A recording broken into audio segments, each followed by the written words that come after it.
प्यारे बच्चों,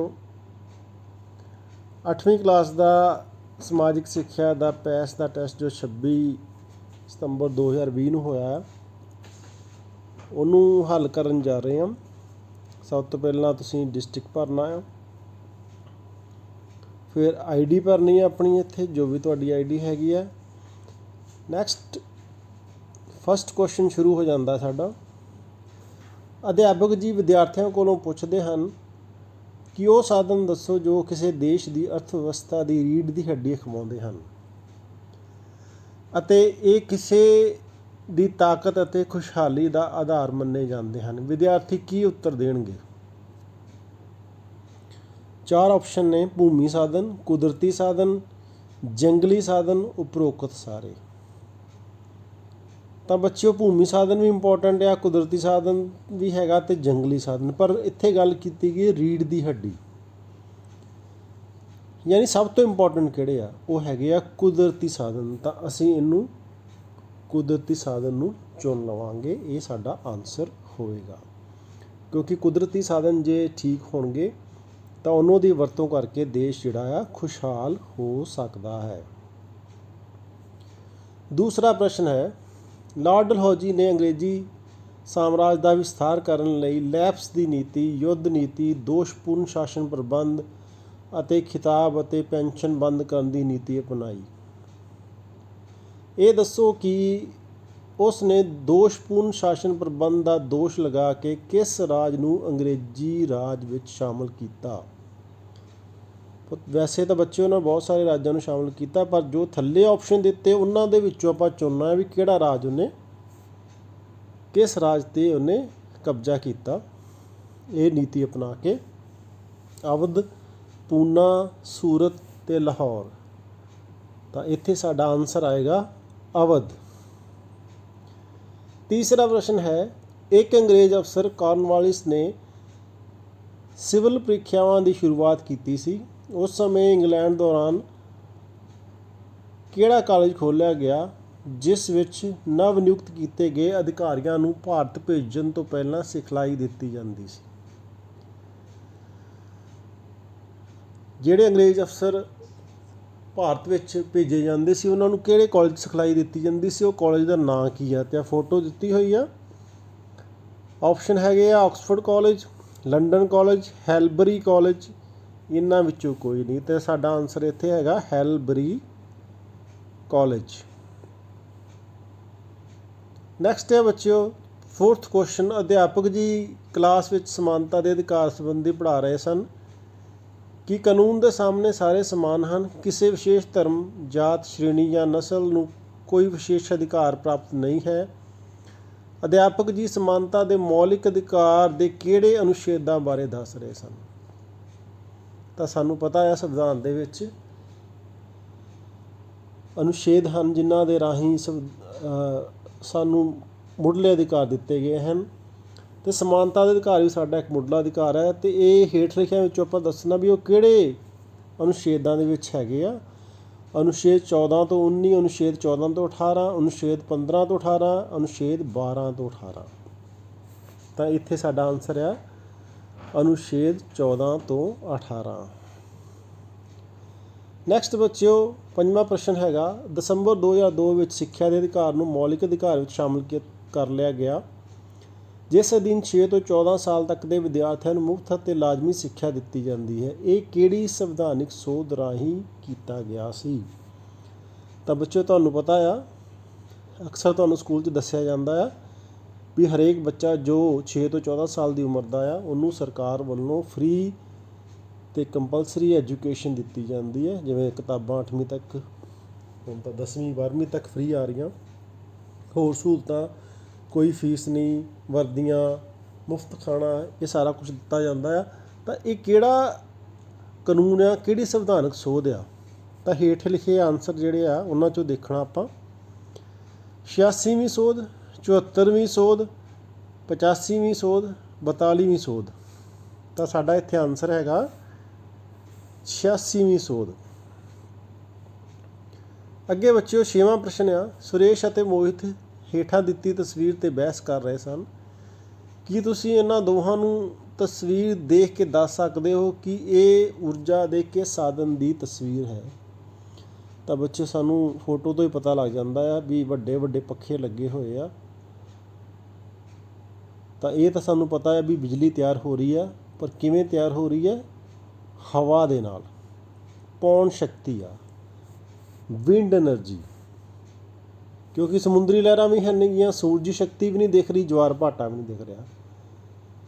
ਤਾਂ ਪੱਖੇ ਦਿਖ ਰਹੇ ਆ, ਵੱਡੀਆਂ ਵੱਡੇ ਪਵਨ ਚੱਕੀਆਂ ਦਿਖ ਰਹੀਆਂ ਸਾਨੂੰ, ਜਿਸ ਕਰਕੇ ਇਹਨੂੰ ਆਪਾਂ, ਸਾਡਾ ਆਪਸ਼ਨ ਹੈਗਾ ਪੌਣ ਸ਼ਕਤੀ। 7ਵਾਂ ਪ੍ਰਸ਼ਨ ਹੈ, ਅੰਗਰੇਜ਼ ਕਰਨਾਟਕ ਉੱਤੇ ਅਧਿਕਾਰ ਕਰਨਾ ਚਾਹੁੰਦੇ ਸਨ, ਪਰੰਤੂ ਉਹਨਾਂ ਦੇ ਰਸਤੇ ਵਿੱਚ ਮੈਸੂਰ ਦਾ ਰਾਜ ਸੀ। ਮੈਸੂਰ ਦੇ ਇਸ ਰਾਜਾ ਦੀ ਮੌਤ ਮਰਾਠਾ ਦੇ ਦੂਸਰੇ ਯੁੱਧ ਵਿੱਚ 1782 ਈਸਵੀ ਵਿੱਚ ਹੋਈ। ਇਹ ਰਾਜਾ ਕੌਣ ਸੀ?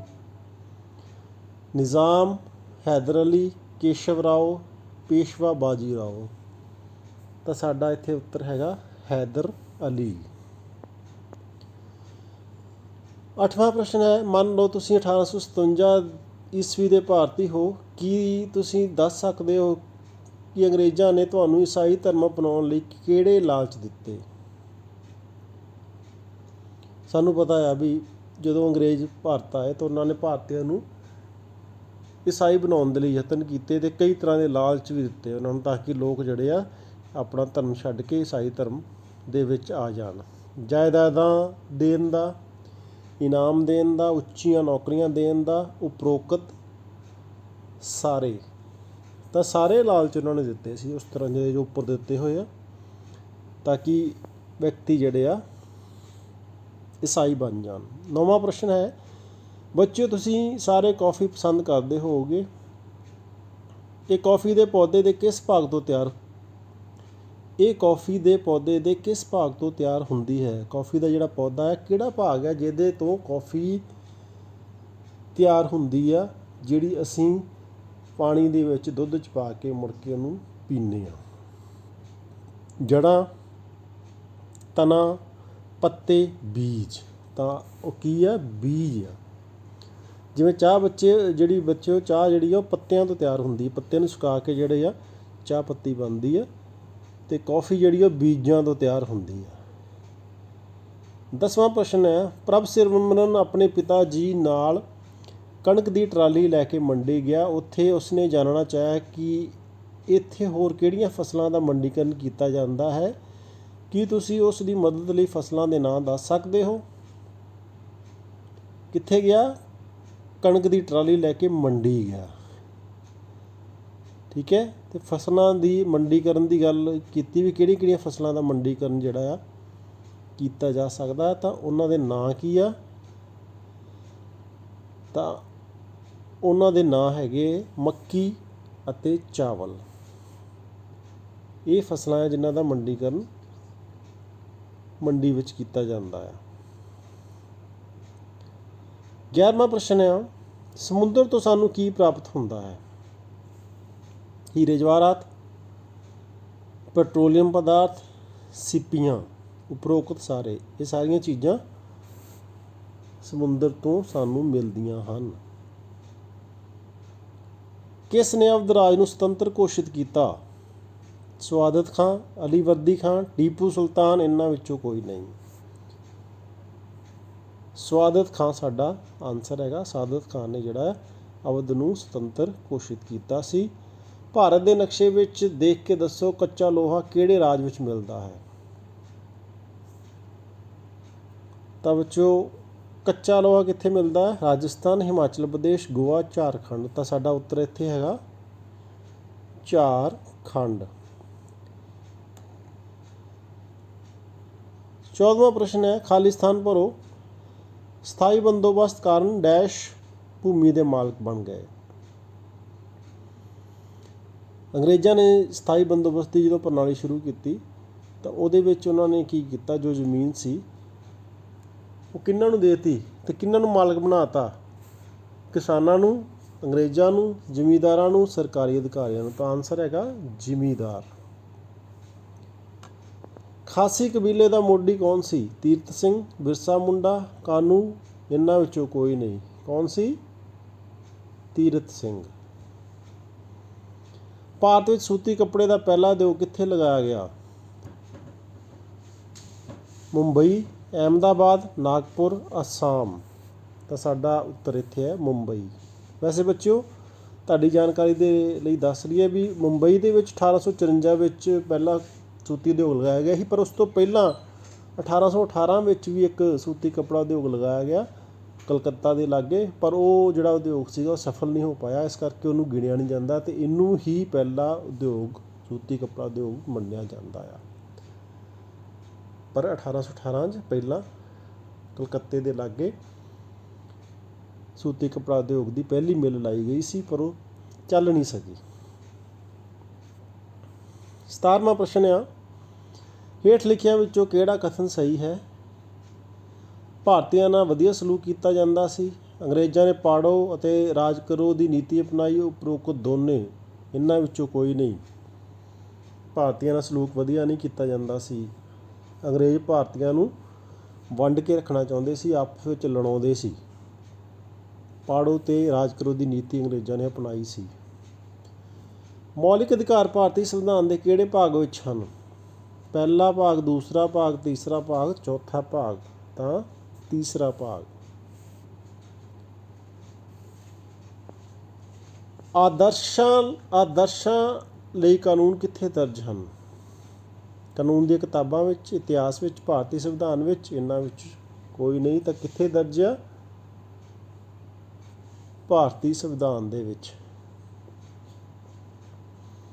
ਹੇਠ ਲਿਖਿਆਂ ਵਿੱਚੋਂ ਕਿਹੜਾ ਕਥਨ ਸਹੀ ਹੈ? ਅਸਾਮ ਟੀ ਕੰਪਨੀ, ਪਟਸਨ ਉਦਯੋਗ, ਬੰਗਾਲ, ਉਪਰੋਕਤ ਦੋਨੇ, ਇਹਨਾਂ ਵਿੱਚੋਂ ਕੋਈ ਨਹੀਂ। ਤਾਂ ਅਸਾਮ ਚਾਹ ਦੇ ਲਈ ਮਸ਼ਹੂਰ ਆ, ਪਟਸਨ ਉਦਯੋਗ ਜਿਹੜਾ ਉਹ ਪੱਛਮੀ ਬੰਗਾਲ 'ਚ ਹੁੰਦਾ ਹੈ, ਇਸ ਕਰਕੇ ਉਪਰੋਕਤ ਦੋਨੇ ਉੱਤਰ ਜਿਹੜੇ ਆ ਉਹ ਸਾਡੇ ਸਹੀ ਨੇ। ਸੋ ਬੱਚਿਓ ਇਹ ਸੀ ਆਪਣਾ ਪੈਸ ਟੈਸਟ 8ਵੀਂ ਕਲਾਸ ਦਾ, ਜੋ 26 ਸਤੰਬਰ 2020 ਨੂੰ ਆਇਆ ਸੀਗਾ। ਇਸ ਤੋਂ ਬਾਅਦ ਤੁਸੀਂ ਆਸ ਹੈ ਵੀ ਇਹਨੂੰ ਸਬਮਿਟ ਵੀ ਕਰ ਲਿਆ ਹੋਣਾ ਅਤੇ ਤੁਹਾਨੂੰ ਇਹ ਵੀ ਪਤਾ ਲੱਗ ਗਿਆ ਵੀ ਕਿਹੜੇ ਆਨਸਰ ਤੁਸੀਂ ਭਰੇ ਸੀ ਅਤੇ ਤੁਸੀਂ ਕਿਹੜੇ ਆਨਸਰ ਗਲਤ ਕਰ ਦਿੱਤੇ ਨੇ, ਅਤੇ ਆਉਣ ਵਾਲੇ ਸਮੇਂ 'ਚ ਤੁਸੀਂ ਉਹਨਾਂ ਨੂੰ ਕਿਵੇਂ ਸਹੀ ਰੱਖਣਾ ਹੈ ਅਤੇ ਕਿਵੇਂ ਤੁਸੀਂ ਆਪਣੀ ਤਿਆਰੀ ਕਰਨੀ। ਧੰਨਵਾਦ।